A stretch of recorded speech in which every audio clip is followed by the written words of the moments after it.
Welcome to VVB9 news channel. Vallapurapu వారి మానసపుత్రిక VVB9 news channel. నాయి బ్రాహ్మణ ఎంప్లాయీస్ వెల్ఫేర్ సర్వీస్ వారి ఆధ్వర్యంలో గుంటూరులో వైభవంగా నాయి బ్రాహ్మణ ఆత్మీయ సమావేశం. నాయి బ్రాహ్మణుల legend dynamic hero doctor KV Srinivasarao IPS నేటి సన్మాన గ్రహీతలను న్యూస్ గ్రూపు వ్యవస్థాపకులను వారు కోరారు.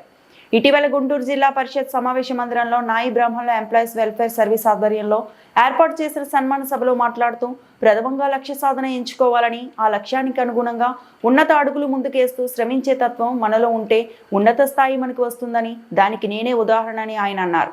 మా నాన్నగారు తీసుకున్న ఆకుంఠిత దీక్షతో మా కుటుంబ సభ్యులు ఉన్నత స్థానాల్లోకి ఎదిగారని, అలాగనే ప్రతి నాయి బ్రాహ్మణ కుటుంబం ఉన్నత స్థానానికి ఎదగాలని కోరుతున్నారు. ఈ సందర్భంగా డాక్టర్ KV శ్రీనివాసరావు IPS వారు మాట్లాడుతూ నాయి బ్రాహ్మణుల యువత కూడా నేడు అన్ని రంగాల్లో రాణించగల నేర్పు ఉన్నవారని తెలిపారు. మరికొన్ని విషయాలు వారి మాటల్లో విందాం.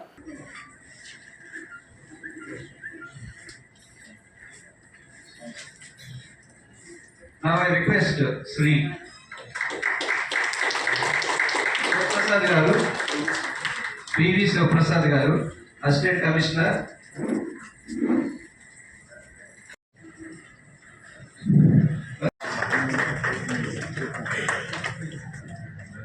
Madam sir okay.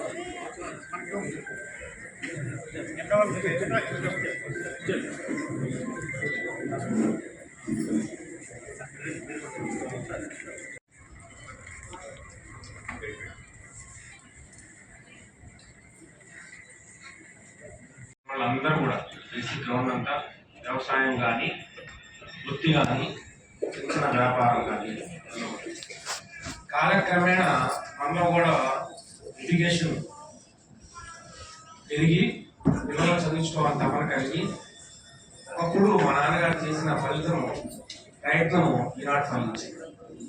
రేపు పొద్దున మీ పిల్లలంతా కూడా ఉన్నత చదువులు చదివి ఫలించినప్పుడు కూడా మీకు కూడా ఈ గర్వం కనిపిస్తుంది.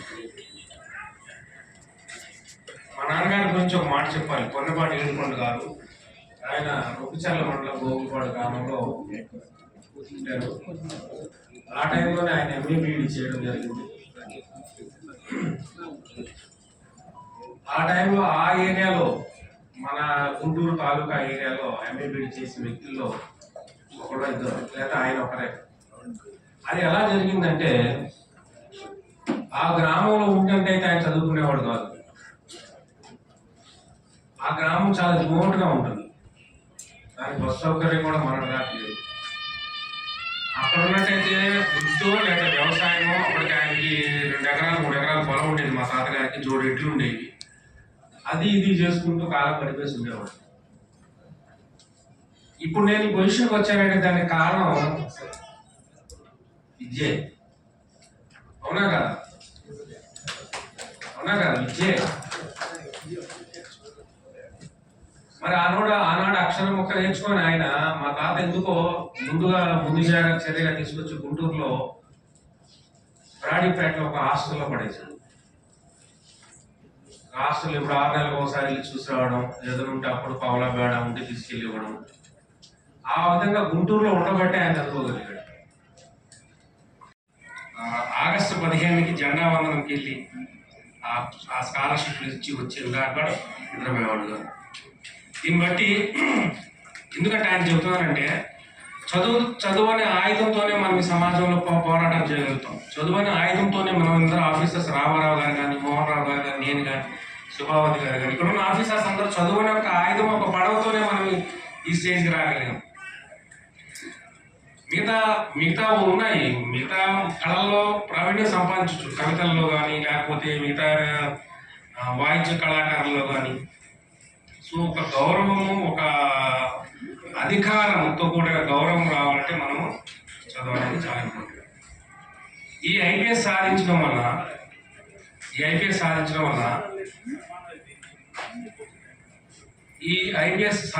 వల్ల మనకి ఏమవుతుందంటే దేశం మొత్తం మీద ఎంత జనాభా అండి? 140 కోట్ల జనాభా. 140 కోట్ల జనాభాలో దేశం మొత్తం మీద కేవలం 4,500 మంది ఐపీఎస్ ఆఫీసర్లే ఉన్నారు అన్ని స్టేట్స్ కలిపి. అలాగే మన రాష్ట్రంలో కేవలం 142 మంది ఐపీఎస్ ఆఫీసర్సే ఉన్నారు. సో ఒక ఐపీఎస్ ఆఫీసర్ మన కులం నుంచి వచ్చారంటే అది మనందరం గర్వకారణం అనిపిస్తుంది. ఇదే కాదు, ఐపీఎస్ ఆఫీసర్స్ కొన్ని అధికారాలు ఉంటాయి. మనం ఎక్కడికైనా ప్రోటోకాల్ ఉంటుంది, టెంపుల్కి వెళ్తే ప్రోటోకాల్ వస్తుంది, లేదా ఇంకెక్కడికైనా దేవాలయానికి వెళ్ళినప్పుడు ప్రోటోకాల్ వస్తుంది. ఒక ప్రోటోకాల్ వ్యక్తి వచ్చి మనం తీసుకెళ్ళి బ్రాహ్మణుల దగ్గర తీసుకెళ్ళి గుడి దగ్గర తీసుకెళ్ళి దేవత విగ్రహాలు ముందు నిలబెట్టి మనకు పూజ చేపిస్తాడు. సో మనం ఎవరికైనా సిఫార్సు లేఖలు ఇచ్చే అధికారం మనకు వస్తుంది. పిల్లల్లో కూడా ఐపీఎస్ ఐఏఎస్ స్థాయికి ఎదగడానికి ప్రయత్నం చేయాలి. ఇక్కడ మీకు ఇంకో పాయింట్ చెప్తాను. చదువు అంటే ప్రాథమిక చదువు కాదు, చదువు అంటే మాధ్యమిక చదువు కాదు. మీ లక్ష్యాలు ఉన్నత చదువు మీదే ఉండాలి. మా పిల్లాన్ని 10th చదివించాను, మానిచ్చాను, ఇంటర్మీడియట్ చదివించాను, ఆపేశాను, బిఏ చదివించాను, వదిలేసాను. ఇట్లా కాదు, ఉన్నతమైన చదువు. ఎక్కడ వరకు చదవగలుగుతాడో అక్కడ వరకు ఎంకరేజ్ చేయండి, అక్కడ దాకా తీసుకెళ్ళండి. అయిపోయిన తర్వాత ఉన్నత జాబుల కోసమే ట్రై చేయించండి. సివిల్ సర్వీస్ రాపించండి, గ్రూప్ 1 రాపించండి, గ్రూప్ 2 రాపించండి. చివరికి ఏదో ఒకటి ఈ విధంగా ఆలోచన అనేది, మైండ్ సెట్ అనేది మనలో మారాలి. మనం ఏంటి ఇంటర్ చదివేద్దాం, ఐఐటీ చదివేద్దాం, ఐటీ చదివేసి ఆపేద్దాం అని కాకుండా ఉన్నతమైనటువంటి మైండ్ సెట్ మార్చుకోవాలి. ఇంకొక పాయింట్ నేను చెప్తున్నాను. సుభావతి గారు చెప్పారు కులం వివక్షత ఎందుకు అనేది. వివక్షత అనేది వాడెవడం మన కులం నిర్ణయించడం కాదు, మనమే వివక్షతకు గురవుతున్నాం, మనమే న్యూనతకు గురవుతాం అనేది నా భావన. మన అధికారము, మన అవకాశము, మన చొరవ లేకుండా మన ఎవడో అవమానించడానికి ప్రయత్నం చేయలేడు. నేను సివిలేషన్ సర్జన్గా ఫస్ట్ జాయిన్ అయినప్పుడు నేను ఎంబీబీఎస్ చేశాను గుంటూరు వైద్య కళాశాలలో ఫస్ట్. తర్వాత ఎంఎస్సిఎన్టీ రంగరాయ వైద్య కళాశాలలో చదివాను, ఎంఎస్సిఎన్టీ చదివాను. తర్వాత గ్రూప్ 1 రాసి డిఎస్పీకి సెలెక్ట్ అయ్యి అడిషనల్ ఎస్పీ, ఎస్పీగా చేయి ఐపీఎస్ సెంట్రల్ సర్వీస్ ప్రమోషన్ పొందాను. ట్రాన్స్ఫర్ వెళ్తే ఫస్ట్ అతను ఏం తెలుసుకుంటారు తెలుసా? అతను ఎటువంటి వాడు కాదు, అతను కులం ఏంటి అని అడుగుతాడు. ఒక ఆఫీసర్ కనుక ఒక దగ్గరికి ట్రాన్స్ఫర్ చేస్తే ఫస్ట్ మన పూర్వీకులు ఏదో సాధించారని మనం వాళ్ళ పేరు చెప్పుకుంటే మన ఎవడ గౌరవించడు. నువ్వేంటి, ఇప్పుడు ప్రస్తుతం ఏంటి, నీ సమాజంలో నీ స్థితి ఏంటి, నీ పొజిషన్ ఏంటి, నువ్వేం అభివృద్ధి చెందావు, ఆర్థికంగా ఏం సాధించావు, రాజకీయంగా ఎంత ముందుకు వెళ్ళావు, ఇది అవసరం. ప్రజెంట్ సిచ్యువేషన్ అవసరం. లేదు మనం నంద వారసులము అని చెప్పుకుంటే ఎవరైనా గౌరవిస్తాడా? ఎవరు గౌరవించాడు. లేకపోతే మనం ఆంధ్రజాతి లేదా తమిళనాడు, మనము ఇప్పుడు మనం ఆంధ్రలో ఏం సాధించాం, ఆంధ్రప్రదేశ్లో మనం ఏ రకాల ముందుకెళ్ళాం ఒకటి గుర్తుపెట్టుకోండి. కులంలో గొప్పవాడిగా ఎదగడం కంటే, సరిగ్గా అర్థం చేసుకోండి, కులంలో గొప్పవాడిగా ఎదగడం కంటే సమాజంలో గొప్పవాడిగా ఎదగండి. ఎంతమందికి అర్థమైందో నాకు తెలియదు, చెప్పట్లేదే కొడుతుంది. కులంలో నాయకుడిగా ఎదగడానికి ప్రయత్నం చేయకండి, సమాజంలో గొప్ప వ్యక్తిగా ప్రయత్నం చేయండి. ఎందుకంటే కులంలో ఎదిగితే నువ్వు కులానికే ఉపయోగపడతావు, కులమే గుర్తిస్తుంది. కానీ సమాజంలో ఎదిగితే నీకు ఉపయోగపడతావు, నీ కులానికి ఉపయోగపడతావు. సో ఏదైనా ఒక రంగంలో వ్యక్తిగతంగా ఎదగండి, వ్యక్తిగతంగా ఆర్థికంగా ఎదగండి, తెలివితేటలు ఉపయోగించండి. ఇక్కడ ఉన్న వాళ్ళందరికీ ఎవరికి తక్కువ తెలివితేటలు లేవు, అదే మైండ్ సెట్ సరిగ్గా లేదు. ఆర్థికంగా ఎదగాలంటే ఎలా, ఉన్నత విద్యకి ఎదగాలంటే అవి చూడండి. చెత్త షార్ట్ రీల్స్, చెత్త జోకులు చూసి టైం పాస్ చేసేటంటే కనీసం మనం చెప్పేవాడు ఎవరు లేనప్పుడు కనీసం అవన్నీ ఉపయోగపడతాయని మీ అందరూ తెలియజేస్తాను. నేను రాజమండ్రిలో ఉన్నప్పుడు ఈ డాక్టర్ గారి పొలం ఏంటి మరి గుసగుసలు ఆడుతూ ఉన్నది. ఎందుకు అట్లా చేస్తారు, నా పేరు రాస్తాను బోర్డు మీద, కొన్నపాటి వెంకట శ్రీనివాస నాయి అని రాసి.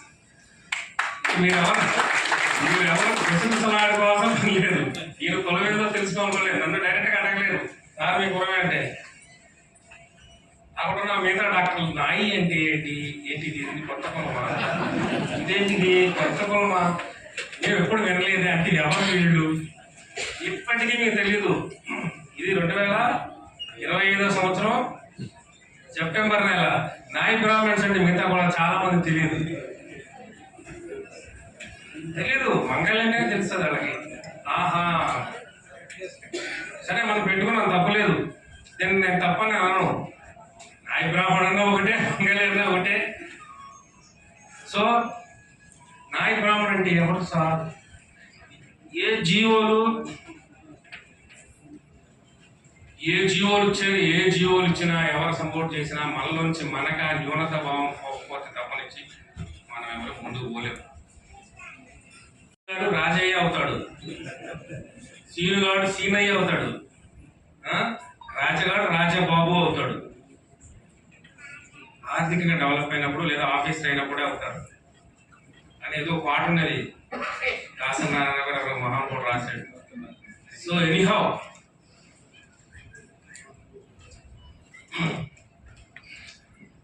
ఎక్కడ బ్రేక్ ఇచ్చాను. సో ఏ విధంగా నేను మొదటి నుంచి కూడా ఈ కుల సంఘాలు వాటికి సంబంధించి కొంచెం యాక్టివ్గానే ఉంటాను. ఎందుకంటే నేను ఎక్కడ తగ్గను. మిగతా కులాలతో చదువులో కానీ తెలివితేటల్లో కానీ ఉన్నతమైనటువంటి పొజిషన్లో ఉండడానికే ప్రయత్నం చేస్తాను, ఉంటాను కూడా. సో కులాన్ని అడ్డం పెట్టి తక్కువ అంచనా వేయలేరు వాళ్ళు. సో ఆ స్థితికి మనం అందరం రావాలి, అప్పుడే కులం పోతుంది. కులం మనం పోయిద్దని నటించినా సావు దగ్గర పెళ్లి దగ్గర మళ్ళీ కులమే కావాలి. కులాన్ని చూసి నువ్వేదో నటించినా వేరే వాడు వచ్చి ఈ అమ్మాయిని పెళ్లి చేసుకుంటాడని అనుకోవడం భ్రమే. వాళ్ళ పెళ్లి చేసుకున్నా నీ ఆస్తి అంతస్తు వెనకనుకుంటూ చూసి తప్పనిచ్చి చేసుకుంటాం. సో కాబట్టి మనం ఈ రకంగా ఇంతమంది వచ్చి నీ సభలో 4 ముక్కలు నా మనసులో చెప్పడానికి నేను ప్రయత్నం చేశాను. ఇది ఈ గ్రూప్ కలిసి ఇలాగా ఆఫీసర్ గారు చెప్పినట్టు చలిచీమలు అన్నట్టు, చలిచీమలు కూడా చాలా పవర్ ఉంటుంది. కానీ చీమలు కలిసి రావాలి, మనుషులు కలిసి రావాలి, చీమలు కలుస్తాయి. ఎక్కడైనా కూర్చున్న వాళ్ళు దగ్గర 6 కూర్చున్న విభేదాలు ఉంటాయి. మనసులు కలిస్తావు, మనుషులు కలిసి తర్వాత సంగతి. ఇవన్నీ మానవ సమాజంలో ఉన్నటువంటి ఈర్ష్య, ద్వేషం ఇవన్నీ ఉండి వస్తాయి. కాబట్టి వాటి వల్ల బుద్ధుడు ఎప్పుడో చెప్పాడు, ఇవన్నీ వదిలేసేయండి, అహంకారం వదిలేసేయండి. ఫస్ట్ నేనే గొప్ప, నన్నే గుర్తించాలని ఈర్ష్య, ద్వేషం వదిలి మనుషులు కలిస్తే అవుతారు. మనం ఇది సమావేశానికి మీ అందరూ వచ్చినందుకు సంతోషం.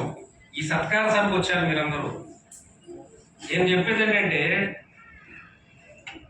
ఎప్పుడైనా బాధ కలిగినప్పుడు ఎవరికైనా ఒక కష్టం వచ్చినప్పుడు ఎంతమంది వస్తారా? దేవుడి కాడ తప్పించుకోతారు. అప్పుడు దట్ కాదు యూనిటీ. ఇది యూనిటీ కాదు. మీరు ఏదో డొనేషన్లు వేసుకొని కొంచెం సన్మాన సభ చేశారు, కానీ ఈ సత్కార సభ యూనిటీ కాదు. ఇది సంతోషకరమైన సభ అంతే. ఇది సంతోషకరమైన సభ. ఎవరికైనా ఒక సమస్య వచ్చినప్పుడు ఇంతమంది వస్తారా? ఏదు డబ్బులు లేదు, కనీసం మాట సాయం చేస్తారా? ఆ స్థితికి వెళ్ళాలని నేను ఆశిస్తున్నాను. ఆ స్థితికి వెళ్ళాలని నేను ఆశిస్తున్నాను. That is called unity. So మీ అందరు నాకు ఈ అవకాశం ఇచ్చినట్టు మీ అందరికీ ధన్యవాదాలు తెలియజేస్తూ సెలవు తీసుకుంటున్నాను.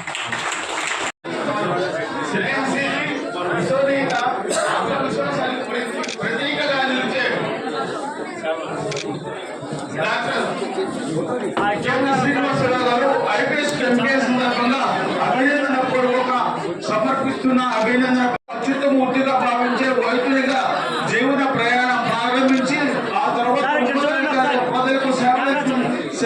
అందించాలనే లక్ష్యంతో పోలీస్ శాఖలో ప్రవేశించి సమర్థత కలిగిన అధికారిగా గుర్తింపు పొందారు.